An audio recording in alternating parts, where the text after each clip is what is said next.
Informasi selanjutnya, Saudara Kementerian Hukum dan HAM Kalimantan Barat akui Rudenim Pontianak mengalami kelebihan kapasitas penghuni hingga mencapai 300%. Ya, kasus kelebihan daya tampung tersebut harus segera diperbaiki pemerintah agar warga negara asing yang ada di Rudenim tidak semakin menumpuk.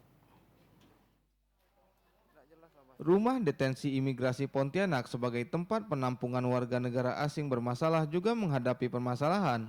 Hal ini terkait terjadinya kelebihan kapasitas tampung WNA bermasalah tersebut. Saat ini Rudenim Pontianak ditempati 450 warga negara asing dari 11 negara. Padahal Rudenim Pontianak idealnya mampu menampung 120 hingga 130 orang saja. Akibat kelebihan daya tampung ini, membuat sebagian besar WNA harus tinggal dan tidur menggunakan tenda sementara yang disediakan pihak Rudenim Pontianak.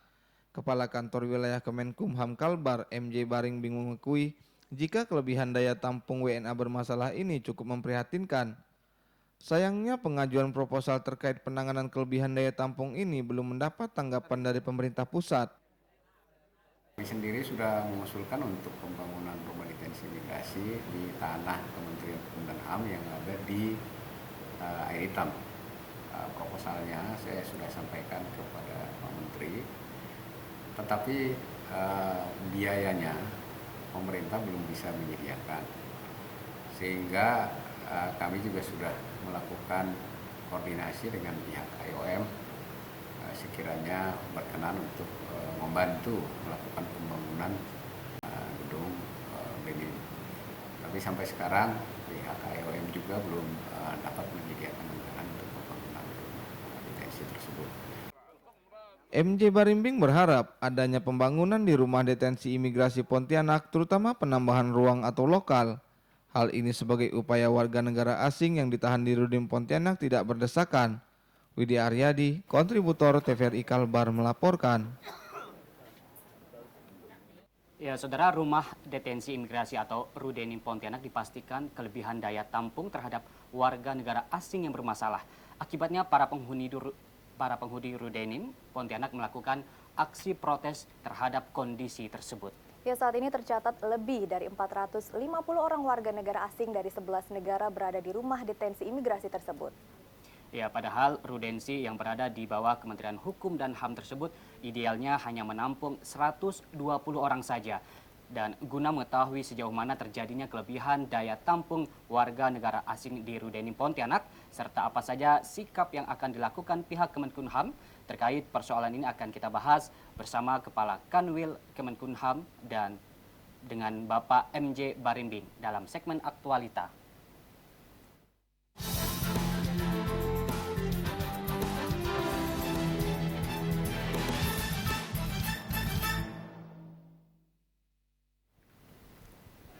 Ya, baik Pak, kita langsung saja membahas mengenai Rudenim yang ada di Kota Pontianak ini, dan sepertinya masih banyak masyarakat yang belum mengetahui apa itu sebenarnya Rudenim, Pak. Mungkin bisa dijelaskan kepada pemirsa di seluruh Kalimantan Barat terkait apa sebenarnya itu Rudenim, Pak.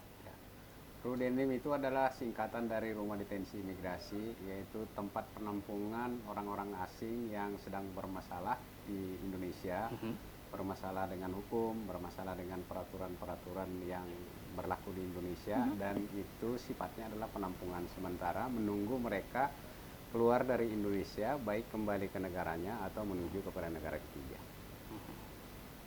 Ya, terkait dengan permasalahan yang kita bahas di informasi awal tadi, Pak. Sebenarnya apa yang terjadi, Pak, terhadap para penghuni dari Rudenim ini sendiri, Pak? Ya, penghuni Rudenim ini khususnya yang ada di Pontianak sekarang, jumlahnya untuk sore ini tinggal 439. Kalau tadi siang ada 458 karena tadi sudah berangkat ada 19 orang. Ini mereka kalau dikelompokkan ada terdiri dari dua kelompok. Yang pertama adalah asylum seeker atau pencari suaka, dan yang kedua kelompok imigrator atau yang melanggar peraturan-peraturan keimigrasian. Yang lebih banyak di sana adalah asylum seeker. Sekarang posisinya ada sebanyak 239 dan 205 sekarang adalah yang imigrator. yaitu kebanyakan mereka adalah illegal fishing dari hasil operasi penangkapan kapal di perairan wilayah Kalimantan Barat yang kapalnya ditenggelamkan,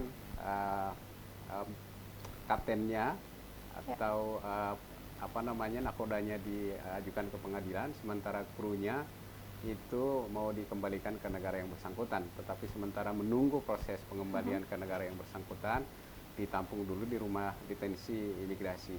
Kenapa ditampung di rumah detensi imigrasi? Karena mereka tidak bisa segera dipulangkan ke negara yang bersangkutan. Negara mana sih Pak sebenarnya yang terbanyak Pak yang ada di Rudenim saat ini Pak? Yang terbanyak ini sekarang ada di sana. Kalau yang asylum seeker ini kebanyakan adalah dari warga negara, ini ada statistiknya di sini. Ini kebanyakan dari Afghanistan. Oh jauh ternyata ya Pak ya? Jauh. Nah, tapi kalau yang asylum seeker ini kebanyakan dari Thailand. Nah, terus kemudian ada dari Kamboja juga, ada dari Myanmar. Mereka bisa dipulangkan ke negaranya kalau sudah dikoordinasikan dengan pihak kedutaannya dan pihak kedutaannya memberikan paspor serta biaya pemulangan ke negara yang bersangkutan. Nah, ini sebagian ada juga yang mereka mengaku warga negara Thailand misalnya atau negara Myanmar, tetapi kedutaannya belum bisa mengkonfirmasi secara pasti apakah mereka itu adalah betul warga negara dari negara yang bersangkutan. Apakah dari yang tertangkap di Rudenim ini memiliki dokumen yang yang lengkap seperti itu Pak? Ada sebagian yang memiliki dokumen yang lengkap, terutama yang imigratoir seperti pelanggaran-pelanggaran keimigrasian yang menyalahgunakan izin tinggal atau yang overstay.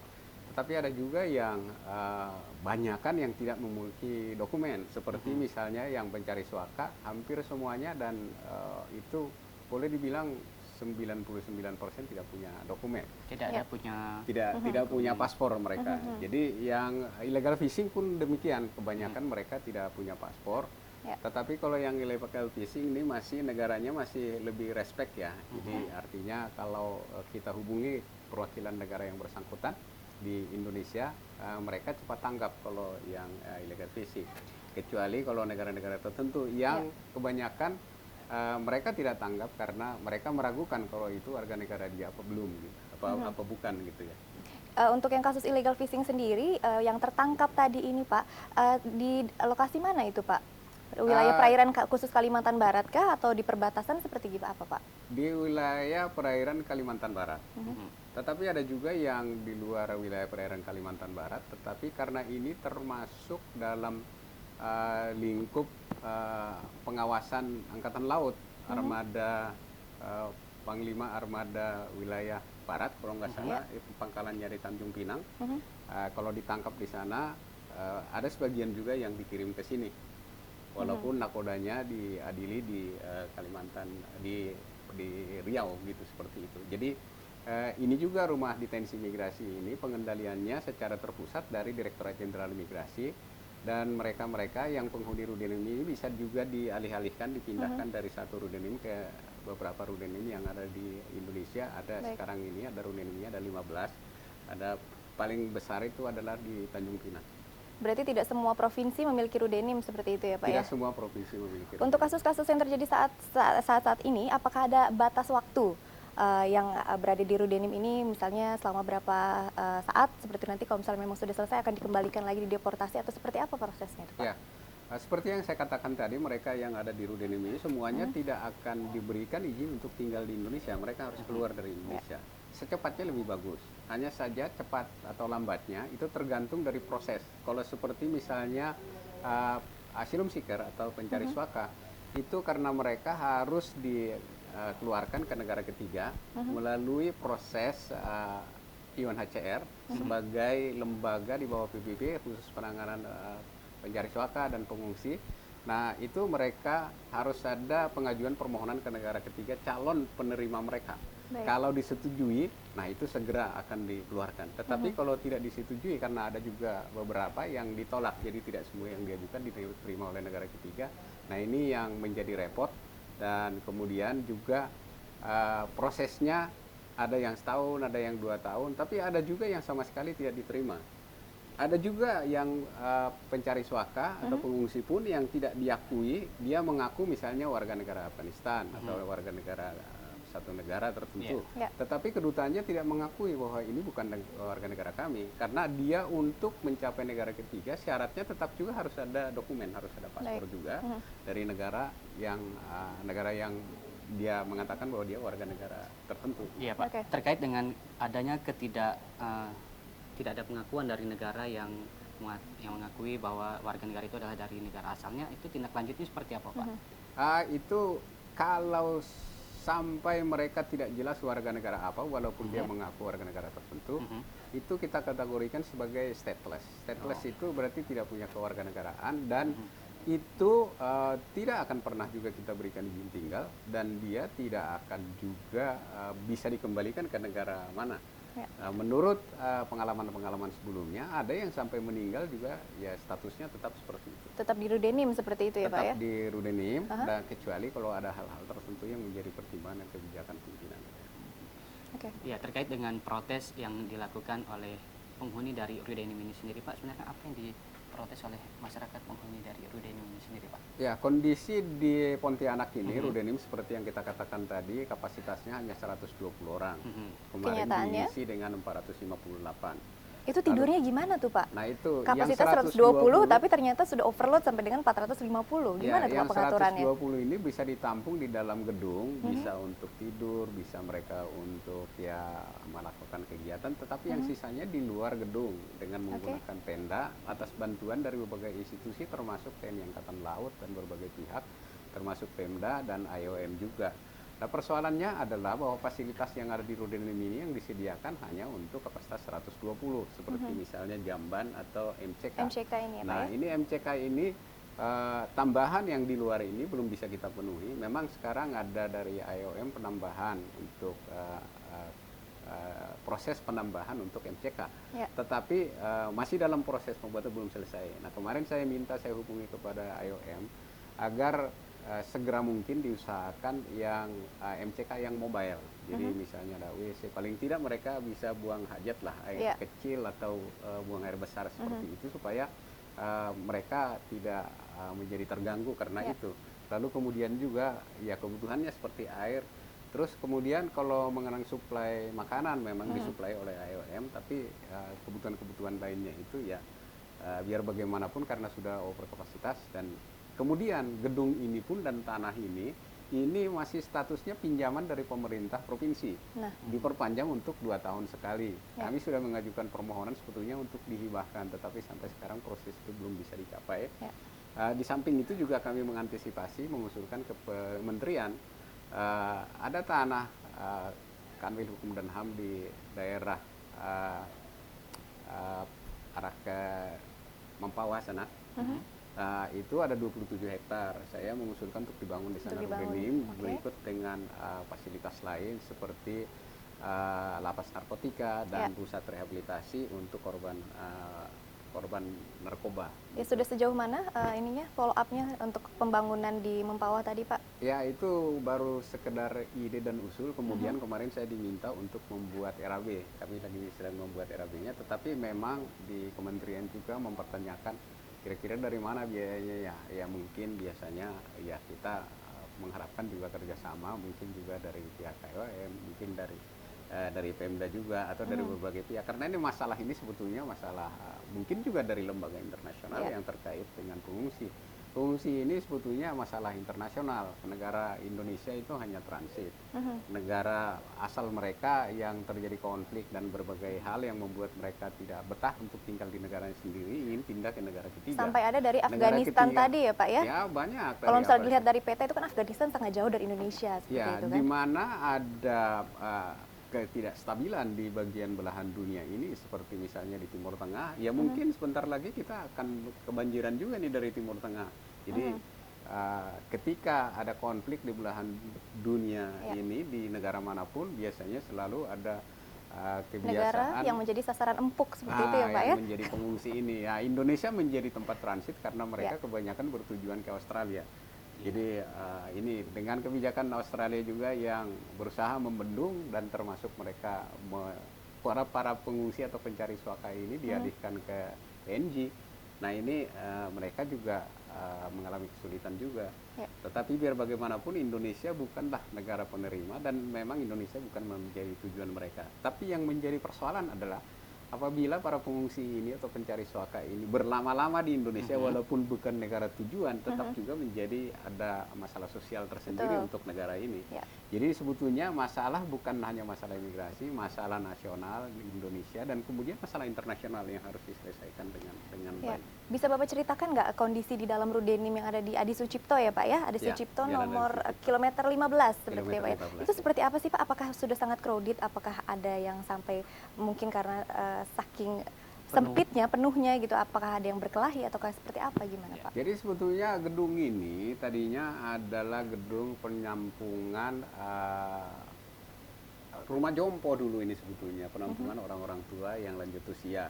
Yang Jadi digunakan tidak untuk menampung warga negara asing ini Pak ya? yang digunakan menjadi rumah detensi imigrasi. Jadi sebetulnya settingannya tidak standar untuk rumah detensi Oke. imigrasi. Nah, ketika itu sudah diserahkan ke kita sebagai pinjam pakai, lalu kemudian kita membangun kantor di sana. Oke. Hanya fasilitas untuk menjalankan perkantoran administrasi aja dengan bantuan IOM juga. Nah, penampungan orang itu sendiri adalah masih seperti ya itu rumah jompo yang dulu itu. Jadi fasilitasnya memang fasilitas bukan untuk standar detainee gitu, seperti itu. Apakah ada keinginan untuk memindahkan di Rudenim di provinsi lain seperti itu Pak? Kalau Rudenim ini kebijakan dari pusat dan sudah ditentukan bahwa dulu pasti sudah berdasarkan kajian-kajian di mana itu dibangun Rudenim sehingga ada 15 Rudenim itu. Jadi lalu kemudian kalau ada kebijakan untuk menambah itu ininya keputusannya dan kajiannya ada di pusat. Tetapi untuk Kalimantan Barat kami sebetulnya menginginkan dibangunnya suatu Rudenim yang betul-betul ada memenuhi standar untuk penanganan rumah detensi bagi orang asing yang sedang bermasalah. Kami di Kalimantan Barat selalu berusaha, sampai sekarang berusaha keras dari pihak imigrasi dan Kementerian Hukum dan HAM untuk menampung semua orang asing yang bermasalah termasuk asilum seeker, pelanggar peraturan perundang-undangan yang terjadi di Kalimantan Barat ini. Baik. Kami tidak mau dan tidak bisa membiarkan mereka berkeliaran di tengah-tengah masyarakat karena nanti ada dampak sosial terhadap masyarakat dan terutama mungkin bagi mereka yang tidak tahu karakteristik Kalimantan Barat ini. Nah, tentu ada benturan-benturan nanti kebiasaan atau menjadi masalah sosial dan sebagainya. Ya Pak, untuk sejauh ini bagaimana koordinasi dengan negara-negara dari warga negara asing yang bermasalah ini Pak? Ya, jadi ini memang di Rudenim ini fluktuasinya selalu naik turun penghuninya. Tergantung tadi bisa cepat apa tidak diproses untuk keluar dari Indonesia, negara yang bersangkutan atau negara ketiga. Kalau negara ketiga kelihatannya kecenderungan sekarang menerima pengungsi itu agak menurun ya. Oke. Agak menurun, jadi prosesnya juga lebih lama. Sementara UNHCR begitu ada yang datang mendaftar kepada mereka langsung dikasih aja status sebagai pencari suaka gitu, seperti itu, asylum seeker. Ya, baik Pak, akhirnya kita tiba di ujung dialog aktualita kita pada petang hari ini. Terima kasih sudah berbagi ya Pak ya. Ya. Selamat Terima bertugas kasih. kembali. Terima kasih, saya ingin menyampaikan pesan Ya. kepada Ya, silakan. masyarakat. Sekiranya ada orang asing yang bermasalah, Oke. menurut perkiraan jangan dihakimi sendiri, silahkan Baik. dihubungi kami di Kementerian Hukum dan HAM khususnya kantor imigrasi yang ada di Kalimantan Barat ini, ada di Pontianak, ada di Sambas, ada di Entikong, ada di Sanggau, ada di Singkawang. Silakan menghubungi kami dan kami akan memprosesnya sesuai dengan aturan yang berlaku. Baik. Baik. Terima kasih Bapak. Terima kasih. Ya, pemirsa, demikian dialog aktualita bersama MJ Barimbing selaku Kepala Kantor Wilayah Kemenkumham Kalimantan Barat. Dan kami akan kembali usai jeda pariwara berikut.